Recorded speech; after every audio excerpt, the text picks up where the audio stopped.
Bobby Kehoe. Bobby played for the first St. Louis University team in 1947. He was a good baseball player too, played minor league baseball in the Phillies organization, but soccer was his first love, and he earned 4 caps as the captain of the U.S. national team in 1965, and 1966 was the captain of the national team in World Cup qualifying. Played on a team that tied Mexico and coached the U.S. national side in 1972.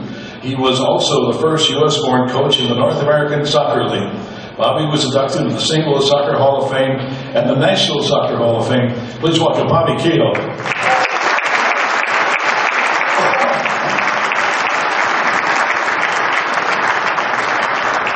Val Pelizzaro. Talk about a soccer lifer. That's Val. He grew up in what is considered St. Louis's golden age. He played in the powerhouse Kudas program, a team that won 6 Amateur Cup national championships. He played soccer, coached soccer, and carried mail too for 39 years, by the way. He helped Bobby Kehoe and Joe Clark coach at St. Louis Youth, also coached at Washington University. He's coached youth soccer, of course.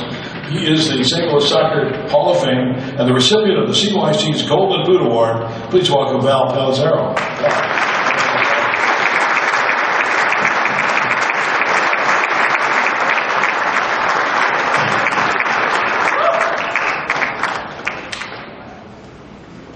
And finally in this group, Pete Sorber. Pete created the most dominant soccer program in national junior college history. In 30 seasons at Florissant Valley, his team won 10 national championships. They finished twice, a couple more times. They won 18 regional titles. 72 of his players were junior college All-Americans. Pete was the National JC Coach of the Year 5 times, and his teams won 415 matches. He is in the St. Louis Soccer Hall of Fame and the National Junior College Athletic Association Hall of Fame. Please welcome Pete Sorber.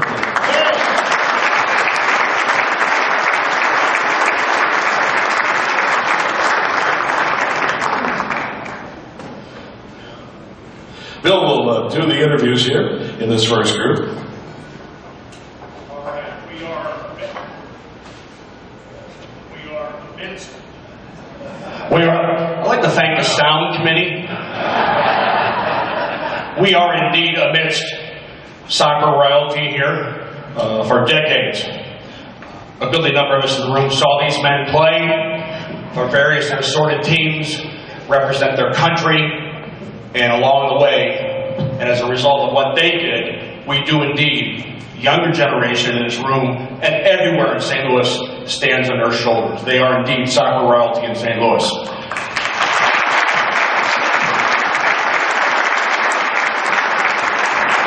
Let's start off with Bobby Kehoe. You're a graduate here.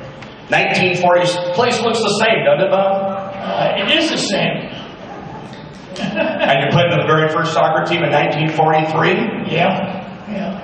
Any fond recollections of 43, the first soccer team here? We won our share of games, and aside from that, you do what you do every time you go on the field. You do the best you can. That's it. You can't do better than that. I think we'll all agree with that. Now, Ron had mentioned that you had a chance to go with the Philadelphia Phillies that came back to soccer. What was your reasoning there? The Phillies didn't want me.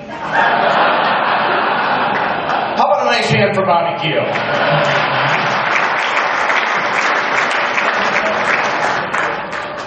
Mr. Pelizzaro, when I mentioned a moment ago that a lot of us watched you play during the course of your career, that is, of course, with the famous Kudas teams.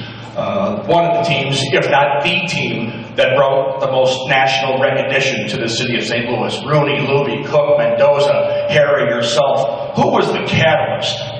Who was the prime mover for bringing all those great players together to play for Kudas? Well, it was Harry Kehoe.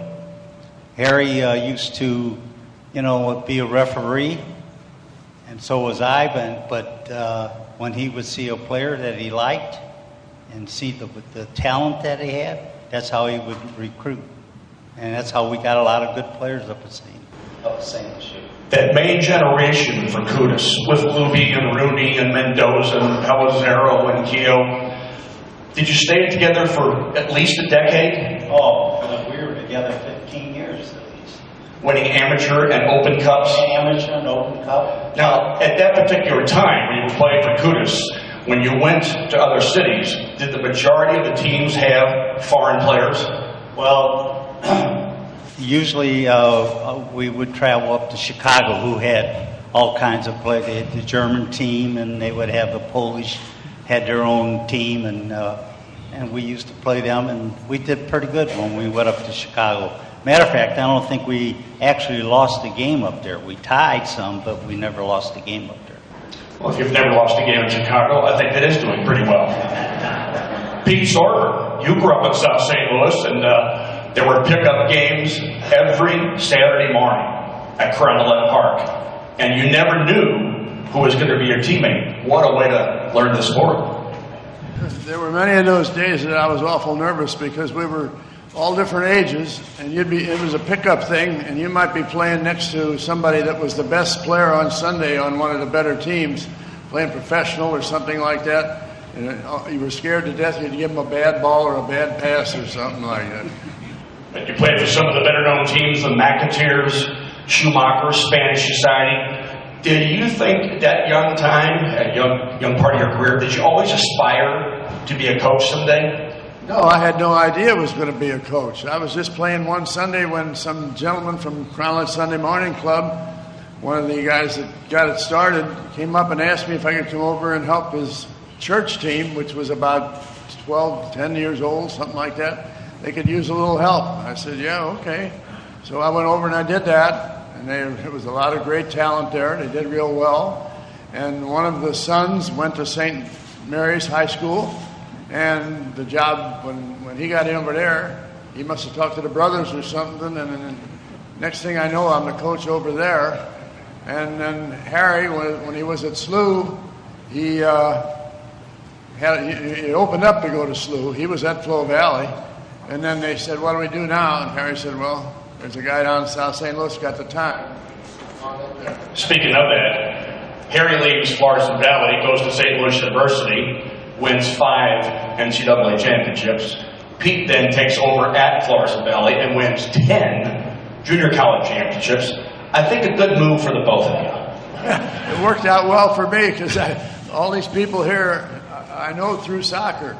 And I can't be more grateful for a life like that. And you stayed there for 30 years at Florissant Valley, and justifiably so. The field is named after you. No, I can't put a stop to that. I could see that things weren't going too well at the time, and to top it off, the groundskeeper made a mistake one year recently and put some killer on the grass on the field that should have been fertilizer. So I'm glad my name isn't on that field right now. You didn't see that field get ruined, did you? Yes, I did. Oh. Make you sick, won't it? Oh, positively. Bobby, back to you. You played on the national team in the 60s. I did. Yes, you did. Bobby Kehoe played on the national team in the 19... Yes, you did. If Dave Lang's book is indeed accurate. So you played the national team in the 60s. How was the talent of the American player then compared to the other countries you played against? Well, competitively, we were with them. We knew the idea of the game. We knew what had to be done, what had not to be done. But yeah, we held our own. Let's say, at least nobody blew us out of the park. You know, so we just you do what any decent athlete does. You go on that field and you give it the best you have, and that's got to suffice, because you don't have anything other to give. You know, when you step across that line, you've got to give everything you have, and that's all there is to it. Pat sure used to do that. I would laugh after commenting about Petro. Then you went on to coach the national team. As compared to the level of preparation now to the United States national team, did you ever have these players together for any length of time before playing in a competition? I think the night before one of those games we had dinner together. And that was about That really helps with the team bonding, doesn't it? Oh, yeah. Helps our morale, helps everything. A lot of the waiters remember us. Val, in 1967, when Harry asked you to come along and be his assistant coach at St. Louis University, were you entertaining coaching at the time? I had kids programs, work them, and when Harry asked me, I thought this was a great thing for me to do, because I really enjoyed it. And after by joining Harry, I met some great players, and there's one guy that we used to call Mr. Soccer. As a matter of fact, Val, who was your favorite? Who was the best player in your years at St. Louis University? Who was the best player? Well, that's kind of hard to say. Val, who was your favorite best player?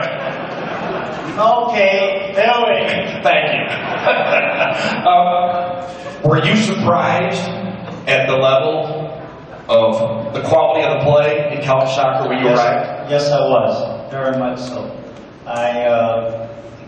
Playing in the Muni League and stuff like that, you played up North St. Louis and South St. Louis, and there was just great players, but here in the St. Louis area that played the game of soccer, so. Pete, this has to be a special memory for you. Give us your emotional makeup, how you were feeling on June 18th, 1994, when your son walks out on a field in the United States in the first 11 for the national team in a World Cup in his own country. I don't think you can put it into words. You said reactions at the time, you wouldn't be able to speak up. It's unbelievable.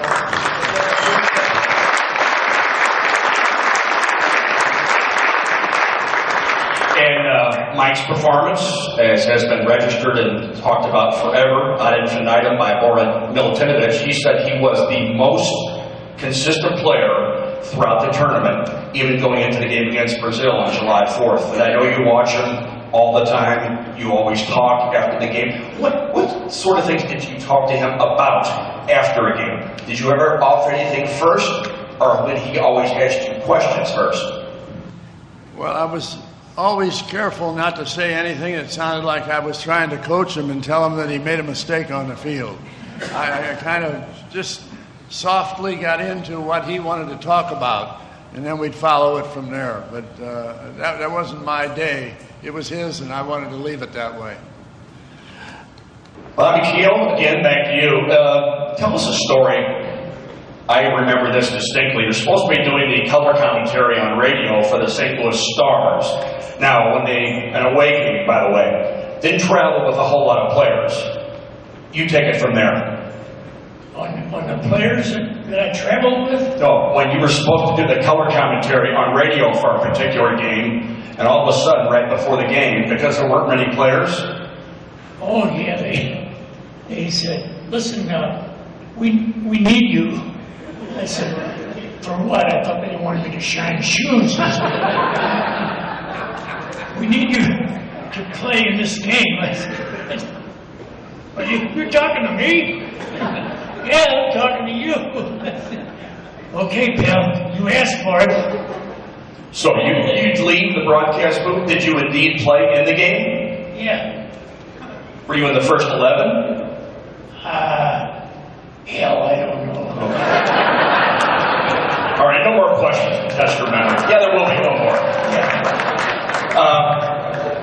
One of the greater moments for the CYC All-Stars in their great cavalcade of games over in Public School Stadium is a game you played in 1964 when you tied Liverpool by a score of 1-1. Is that a surprise to you? And of course it doesn't surprise me. especially when you were marking Ian St. John. Now that's an accomplishment inside Liverpool at the time. He was a hell of a player.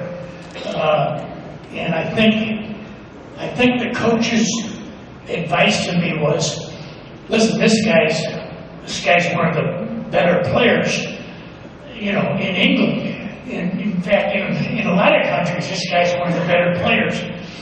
He said, I want you to follow him close enough that if he goes to scratch his butt, he scratches yours.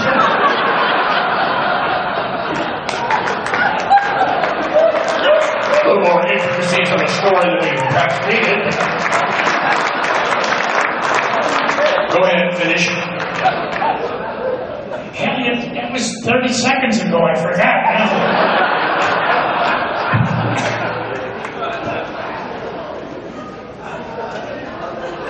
Val, back to your career when you were playing. Given the prowess, the pedigree of those Kudos teams, it couldn't have been a real big jump to go play internationally for you because you've always played against such difficult competition. But in 1959, you're on the Pan American team playing up in Chicago, and you beat Brazil 5-3 when no one else was beating Brazil at the time. How did you do that? It was just the players that we had on the field. We had a player from Chicago, Eddie Murphy.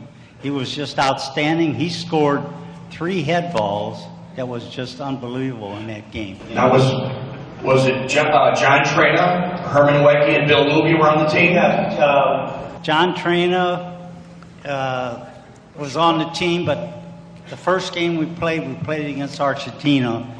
And in that game, at the beginning of the game, John had a collision with this player, and he sprained his ankle, so he didn't get to play in the rest of the tournament.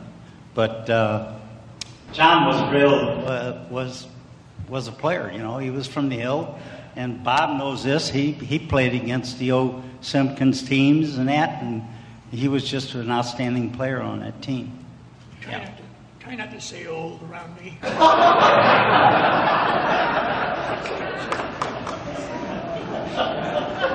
Something else? I'll get back to you in a second. Pete, you watched the current game as closely as anybody. United States, when the World Cup first started, came in 3rd place in 1930. The modern era, they reached the quarterfinals in 2002.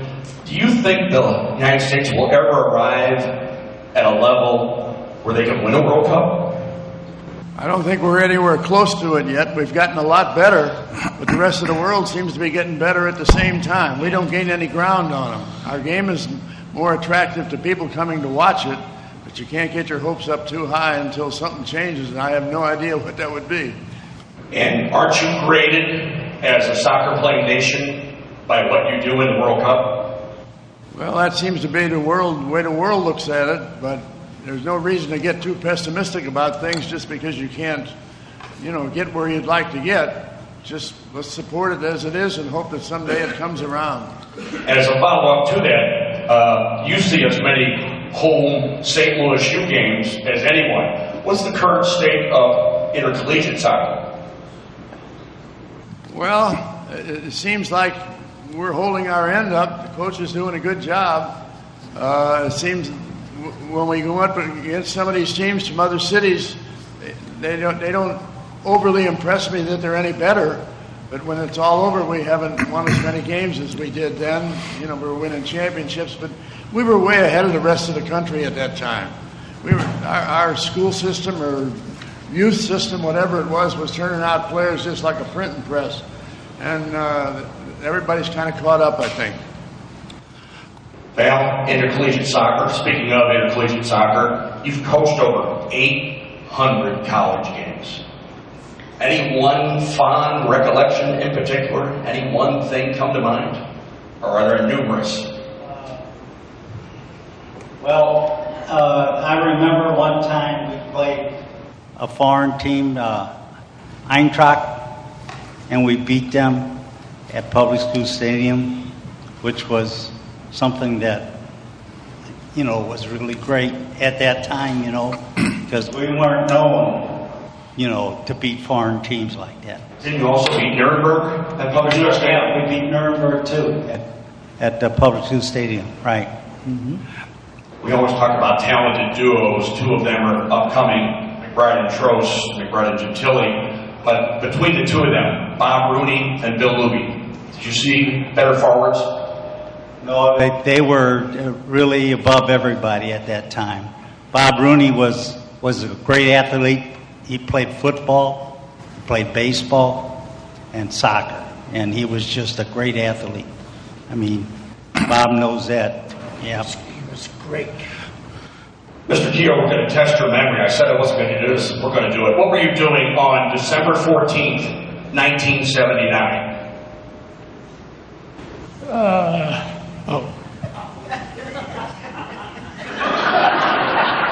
Mr. Kehoe will be at the Chuckle Hut later this evening, 10:30 in a midnight show where he works blue.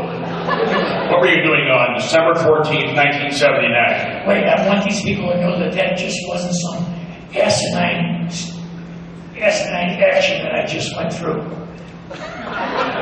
You can all feel safe going home now. Thank you.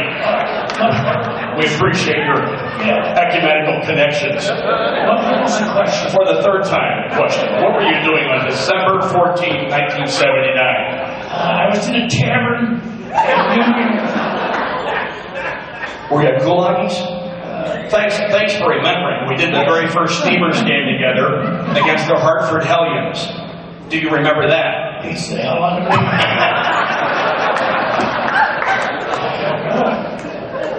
The Hartford who? The Hartford Hellions. Hellions. Hellions, yes, sir. Okay, I didn't know they allowed curse words for a team's name. Doesn't ring a bell, does it? Well, I heard a lot of them from the sidelines when I was playing. Hey, Val, later in your career, you went to a visitation to coach with Dick Westbrook. Did you have to alter your style dramatically to coach young women? Well, I thought coaching the women was really a great thing for me to do, you know.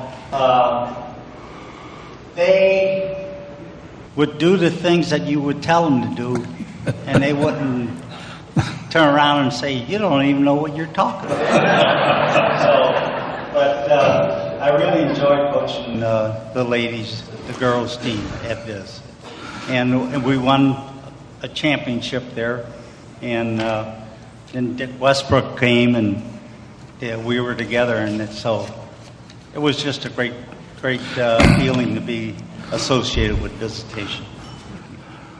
Pete, through your years playing, through your years watching, 2 or 3 favorite players. Yeah, of yours. Mm-hmm. If I name them, how about the other guys that didn't get named? Are they going to feel bad? Of course not. If they were here tonight, Petcher was not only a great player, but he was a boss on the field. He guided things. He made sure everybody was doing what they should do. And the other one was Denny Vaniger, who was the center forward who could get goals that were. They saved us sometimes when we'd be behind. He'd get a head ball or something and pull it out. He was unbelievable on the forward line and Petcher in the back as the player and as the boss. We'll hear from Steve a little bit later. Val, same question to you. Favorite player, favorite teammate, favorite person to watch play? I hate to point anybody out as a favorite, you know, but I think Al Trost was one of the best. We're going to hear from Al in a moment, as a matter of fact. All right, Bobby, we'll conclude with you. Any favorite teammate or player during all your decades of play? I was always a big admirer of Bobby Rooney. He was an outstanding athlete. Played professional baseball. He could just do it all. He was a great high school football player. The guy could just do anything, you know. So, yeah, he's just one that comes to mind right away. But I played with or against a lot of really outstanding players. Here's 2 of them right here. Yeah. Cool. Okay. We want to thank very much. We're going to talk to some other people in just a moment. But how about a wonderful hand for some of the real legends in St. Louis soccer, Bobby Kehoe, Val Pelizzaro, Pete Sorber.